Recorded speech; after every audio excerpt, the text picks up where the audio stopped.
আসসালামু আলাইকুম প্রিয় দর্শক বন্ধুরা, আসলে শীতের তীব্রতা এমন পরিমাণে ধারণ করছে, আসলে না বলে নয়। আমরা জানি এই সময় উত্তরবঙ্গে মানে রংপুর বা নীলফামারী এরিয়াতে কিন্তু মানুষ একের পর এক তারা জীবন নিয়ে অনেক কষ্টের থাকে, অনেক সংকটে থাকে অতিরিক্ত শীতের কারণে। এখন দেখতে পাচ্ছেন যে পরিমাণ কুয়াশা এবং বৃষ্টির মতো, এর চেয়ে মনে করেন বৃষ্টি নামা ভালো। বৃষ্টিতে কিন্তু এতটা শীত পড়ে না। আর এখন যে পরিমাণ শীত পড়তে আছে, আমরা পিছনে দেখতে আছেন পুরা কিছু দেখা যাচ্ছে না।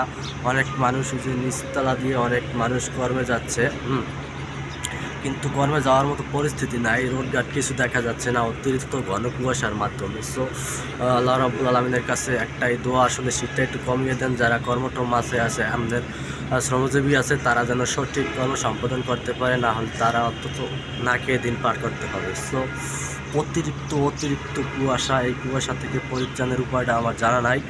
যাই হোক, গতকালকে আমরা দেখছি রোদ্দুরে নাই। আসলে এই শীতে হতদরিদ্র এবং যারা দিন আনে দিন খায় তাদের জন্য খুবই একটা চ্যালেঞ্জিং সময় যাচ্ছে। আপনারা দেখতে পাচ্ছেন আমার পিছনে কিন্তু আসলে কিছুই দেখা যাচ্ছে না, সব কিছু মেঘের এলাকার মতো হয়ে গেছে, পাহাড়ি এলাকার মতো হয়ে গেছে। এটা খুবই হতাশাজনক এবং দুঃখজনক, এবং আল্লাহ রাব্বুল আলামিনের কাছে দোয়া করতেছি, আশা করি তিনি রোদ দেবেন এবং শ্রমজীবী হতদরিদ্র মানুষের জন্য পাতে হবেন।